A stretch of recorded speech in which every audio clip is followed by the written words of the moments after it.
జై గురుదేవదత్త.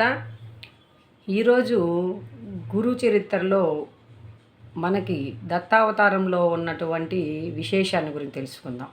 ఈరోజు దత్తావతార ప్రథమ అవతారమైనటువంటి శ్రీపాద శ్రీవల్లభ యతీశ్వరులు అంతర్హితులైనటువంటి పర్వదినం.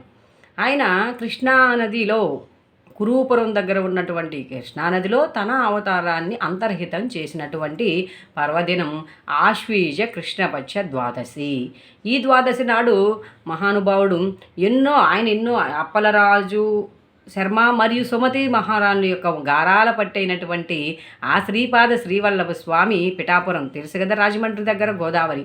ఆయన అలా తన అవతార కార్యంలో ఎన్నో బృహత్తర కార్యాలను జరుపుకుంటూ వచ్చి అక్కడ కురూపురం దగ్గర ఉన్నటువంటి కృష్ణానదిలో తన అవతారాన్ని అంతర్హితులు చేశారు. అలాగే నృసింహ యతీశ్వరులు మన నృసింహవాడలో ఉండేవారు. ఆయన ఆ రోజు గానగాపురానికి చేరినటువంటి అద్భుతమైన పర్వదినం మనం 2 రోజుల్లో జరుపుకోబోతున్నాం.